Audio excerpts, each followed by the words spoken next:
भारत में आर्थिक नियोजन के उद्देश्य उल्लेखनीय है। भारत में आर्थिक नियोजन की शुरुआत 1 अप्रैल 1951 में की गई और हमारे देश में आर्थिक उदारीकरण को प्रारंभ हुए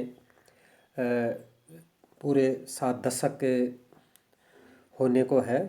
और इन 7 दशकों के दौरान भारत में 12 पंचवर्षीय योजना और 6 एक वर्ष की वार्षिक योजनाएं संपन्न हो चुकी।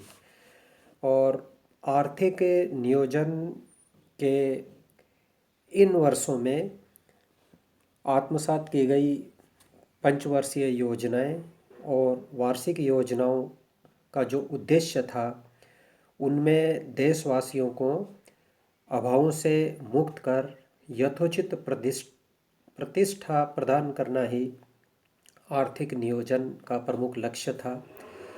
आर्थिक नियोजन के उद्देश्यों के संबंध में प्रोफेसर इलियट ने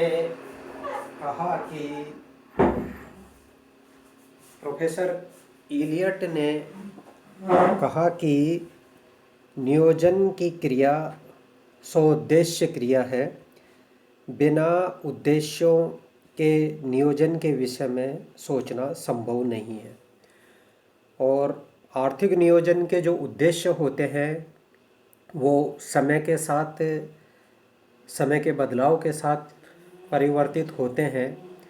और देश की जो आर्थिक स्थितियाँ बनती है और राष्ट्र की आंतरिक घटनाओं और अंतर्राष्ट्रीय आर्थिक परिदृश्य में जो घटित घटनाएं होती है, उनका जो प्रभाव अर्थव्यवस्था पर पड़ता है, तो उनके अनुरूप योजनाओं के जो उद्देश्य है वो निर्धारित किए जाते हैं। भारत में आर्थिक नियोजन के जो उद्देश्य हैं वे आर्थिक, सामाजिक और राजनीतिक आदि हैं। आर्थिक नियोजन के उद्देश्यों का हम एक एक करके अध्ययन इस प्रकार करेंगे। सबसे पहले हम आर्थिक नियोजन के आर्थिक उद्देश्य लेते हैं। देशों की जो अर्थव्यवस्थाएं होती है उनमें अनेक प्रकार की आर्थिक समस्याएं होती है। विकसित देशों की जो समस्याएं हैं वो पृथक होती है। विकासशील देशों की जो समस्याएं होती है वो विकसित देशों की तुलना में अलग होती है।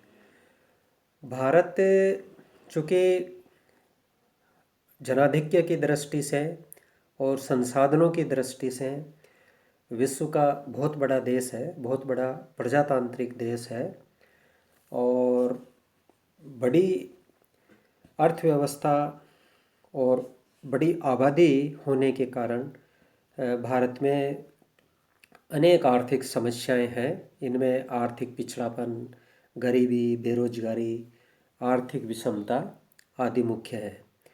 और ये जो समस्याएं हैं ये आर्थिक कारणों से पनपी और नियोजन का जो मूल उद्देश्य होता है वह आर्थिक होता है। नियोजन से आर्थिक समस्याओं को दूर कर लोगों को सम्मानपूर्वक जीने का अवसर मुहैया कराया जा सकता है। और जो भारत में आर्थिक नियोजन के जो प्रमुख उद्देश्य हैं उनमें सबसे पहले है उत्पादन में वृद्धि, इंक्रीज इन प्रोडक्शन। किसी भी अर्थव्यवस्था में उत्पादन है तो उत्पादन के आधार पर अर्थव्यवस्था का विकास बहुत बड़ी सीमा तक प्रभावित होता है। और नियोजन में उत्पत्ति के संसाधनों का विवेकपूर्ण उपयोग करके कम से कम लागत पर अधिकाधिक उत्पादन वृद्धि पर बल दिया जाता है। कृषि और उद्योगों के विकास के प्रयास किए जाते हैं।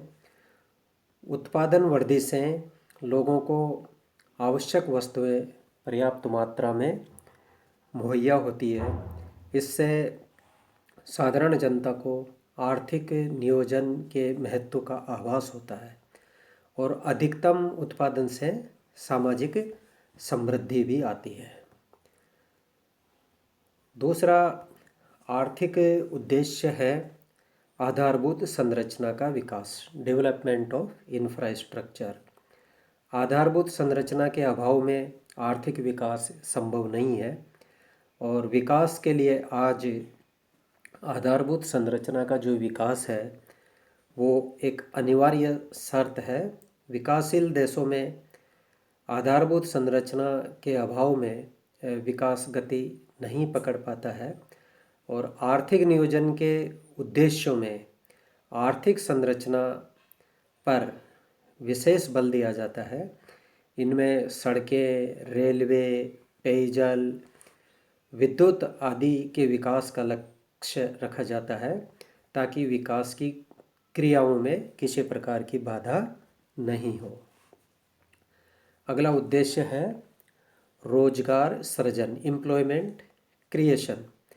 आर्थिक नियोजन के महत्वपूर्ण उद्देश्यों में मानव संसाधनों का समुचित उपयोग करना होता है, और नियोजन में जो उत्पादन वृद्धि का लक्ष्य निर्धारित किया जाता है वह सीधे तौर पर रोजगार वृद्धि से जुड़ा रहता है।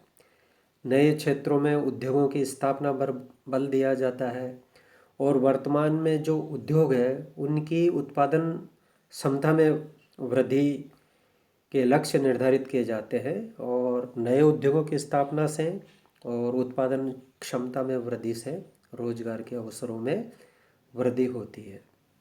और भारत में लोगों को अधिकाधिक रोजगार मुहैया कराने के लिए लघु, कुटीर, मध्यम आकार के उद्योगों के विकास पर अधिक बल दिया गया है।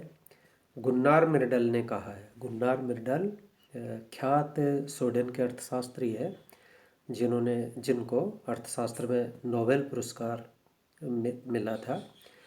उन्होंने कहा कि नियोजन में विकास का लक्ष्य उस श्रम शक्ति का उपयोग होना चाहिए जिसका इस समय बहुत कम उपयोग हो रहा है। रूस ने नियोजन को आत्मसात कर प्रथम योजना में ही बेरोजगारी पर काबू पा लिया था। अमेरिका ने बेरोजगारी दूर करने के लिए न्यू डील योजना क्रियान्वित की थी। भारत में श्रम शक्ति की तुलना में रोजगार के अवसर सृजित नहीं हो पा रहे हैं, और भविष्य में श्रम शक्ति की वृद्धि को कम करने के लिए जनसंख्या को सीमित किए जाने की आवश्यकता है, और भारत में रोजगार सृजन के लिए विभिन्न पंचवर्षीय योजनाओं में गरीबी उन्मूलन और रोजगार सृजन को प्रमुख लक्ष्यों में शामिल किया गया है।